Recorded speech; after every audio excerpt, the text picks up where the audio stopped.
Hello, great people. In response to public outcry, President Bola Tinubu has taken decisive steps to checkmate the excesses and high-handedness of the Minister of FCT, Nyesom Wike. One of such steps taken by the president is his decision to overrule the action of the minister as regards the closure of buildings, apartments, and other relevant properties in the FCT over the non-payment of ground rent and other relevant taxes. On this episode of Politics with your short blog, Dr. Omosoladeji will be reviewing the action of the Minister of FCT, Nyesom Wike, and the response of the president. What could have prompted President Bola Tinubu to take such actions in terms of overruling the decision of the Minister of FCT? And I will be giving you three fear of consequence. The fear of consequence that made the president to take that decision, which is the democratic fear of consequence, the diplomatic fear of consequence, and the fiscal fear of consequence. Then after that, we'll be dissecting the associated issues as regards the implication of the president's decision on the relationship between him and Nyesom Wike. We'll be dissecting all this and a whole lot more on this episode with your short blog, Dr. Omosoladeji. Before I go into the fear of consequence that made President Bola Tinubu to overrule Nyesom Wike, first, I must say that this page is not in support of non-payment of ground rent and taxes, because in fairness to the Minister of FCT, you will recall that FCT only gets 1% allocation of whatever federal government earns. That means that any money that is accrued by the federal government, only 1% goes to the FCT. And if you look at the good work that Nyesom Wike is doing in the FCT, he needs money to fund such projects. And some people are yet to pay their ground rent for since about 25 years. Some have not paid their ground rent for over 20 years. You can imagine that itself is not something that is good. Pay your ground rent and pay your taxes. But then again, the Minister of FCT decided to wield the big stick, and he closed down the office of the PDP, the national headquarters of the PDP. He also closed down the office of the Federal Inland Revenue Service, and a building allegedly belonging to a Chinese company was also closed down. And other relevant buildings have been marked for closure, and the president decided to wield the big stick by overruling Nyesom Wike by telling him, no, pause what you are doing. I am giving these people 2 weeks grace to meet up with the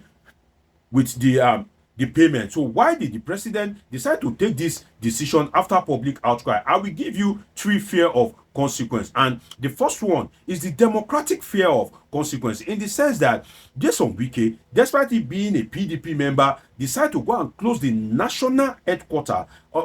Underline that, national headquarters of the People's Democratic Party. That itself, if the foreign media is going to report it, definitely they would say that the president is trying to stifle opposition. You will recall that there have been clamor as regards the president's alleged attempt to make Nigeria a one-party state. So if people have been accusing you and you now decide to close down the headquarters of your main opposition, then it speaks volume as regards such action of imposing a one-party state on Nigeria. So if you look at it quite well, the president, Bola Tinubu, decided to overrule Nyesom Wike because of the fear of consequence.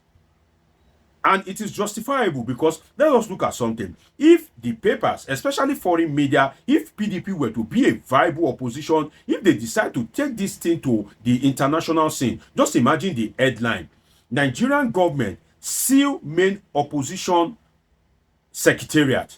You can imagine that. Nigerian government seal the office of the main opposition. Just look at it, look at that. Nigerian government sealed the opposition party national headquarters. Look at such headlines. They won't say Nyesom Wike. They won't say Nyesom Wike is a member of the PDP and he has some disagreement with some major stakeholders of the PDP. They would say that it is Nigerian government that is taking such action. So President Bola Tinubu advisedly and wisely seems to be aware of the democratic implication of branding his government as non-tolerant, branding his government as trying to make Nigeria a one-party state. Now, the diplomatic consequence is that of China.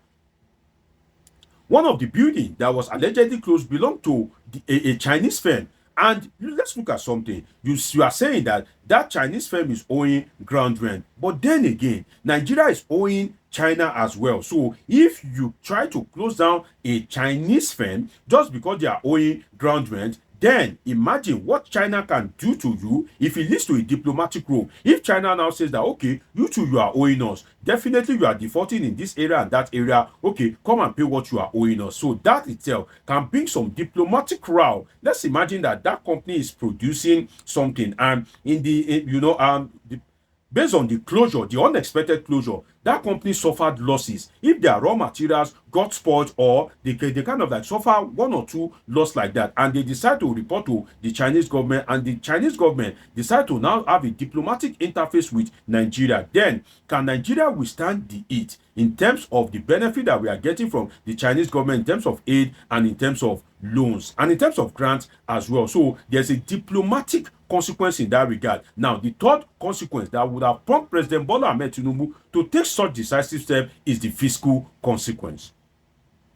And when I mean fiscal consequence, I mean like the monetary consequence. That's the synonyms for fiscal. Now, this action of Nyesom Wike has fiscal consequence for Nigeria because it decided to close down the office of the FIRS. FIRS is the acronym for Federal Inland Revenue Service. That means that that office that is closed is meant to oversee the generation of revenue for the Nigerian government. So if you want to get money and you decide to close the office that is generating revenue for the Nigerian government, how does that sound? So it created a lot of displeasure, so much so that Zach Adedeji, the FIRS boss, he too decided to press his button, and he met with the president. And the president, after listening to him and some other people in his government, decided to put Nyesom Wike in his place that no, pause this action. And Nyesom Wike has no choice than to obey the president. And Nyesom Wike, I think he brought this upon himself in the sense that he failed to realize that government is one. Your action to recover ground rent, though progressive, must not hinder the functionality of other sectors of the government. I repeat, your action, though progressive, must not hinder the functionality of other sectors of the government. You want to recover money, then you are closing down the office of the Federal Inland Revenue Service that belongs to the same government that you are serving in. How does that sound? So that means that people that want to transact with FIRS on that fateful day, definitely no transaction can be made. And what is the implication of that? It means that the Nigerian government will not earn any kind of money or will not be able to process funds for that particular day. And that's why President Bola Tinubu decided to overrule the high-handed Nyesom Wike that, okay, I'm giving these people 2 weeks grace. Now, you may be wondering, why did the president give 2 weeks grace? I think the president decided to give 2 weeks grace to save Nyesom Wike from outright disgrace. Again, I repeat myself, the president decided to give 2 weeks grace to save Nyesom Wike from outright disgrace, because the 2 weeks grace is, if you look at it, largely unrealistic in the sense that if you give people 2 weeks, how about if some of them are not present in Abuja at the moment? How about if some of them are sick? And let's just look at the amount involved. I don't know how much Abuja is charging per year as ground rent. They are going to pay the backlog for so many years, and they are going to pay fine. So the 2 weeks, if you look at it very well, maybe it's kind of like unrealistic, but then the president did well by saying 2 weeks so that he can prompt people to action, and they can be able to kind of like put in their best at the expiration of that 2 weeks. But then again, the president could have given 1 month or even 3 months, but then he decided to give 2 weeks just to kind of like give a timeline in order to save Nyesom Wike from outright disgrace.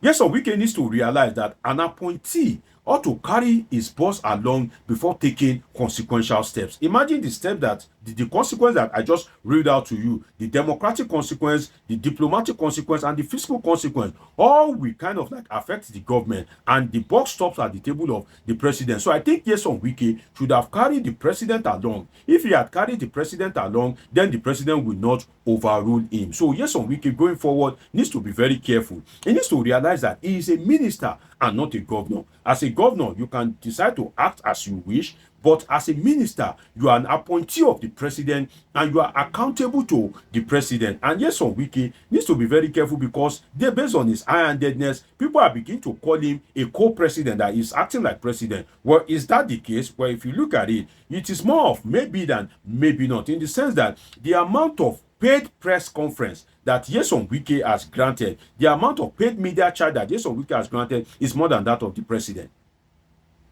Every now and then, you see Nyesom Wike on the screen doing media chat. Even the president, the commander-in-chief, has not done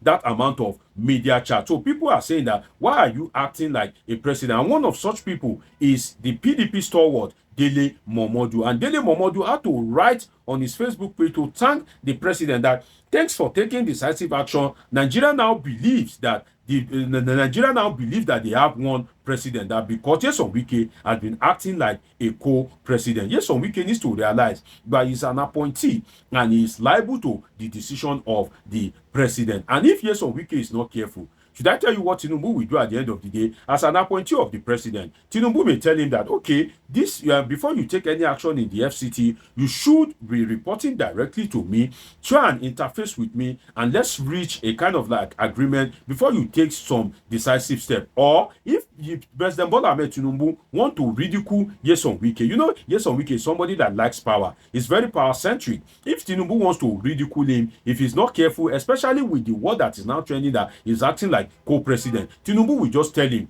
that before taking any action, be reporting to the chief of staff or the secretary to the government of the federation. The chief of staff is Femi Gbajabiamila. The secretary to the government of the federation is George Akume. Imagine an arrogant and power-centric Wike now reporting to the chief of staff or the secretary to the government of the federation. Tinubu can do it, and I think Tinubu is just being careful because of 2027. Tinubu knows power. He knows what power is. He loves power. He doesn't joke with power. And Nyesom Wike showing that, you know, he knows what to do with power. Tinubu, as I've said in my past analysis, doesn't like strong men, and Nyesom Wike has proven that he is a strong man. For that reason, Tinubu will rein him in when it is time. It's been an interesting time with you on this episode of Politics with your sure plug, Dr. Omoshola Deji. Subscribe, turn on your notification button, catch up with my past video. See you in my next video. I love you all sincerely.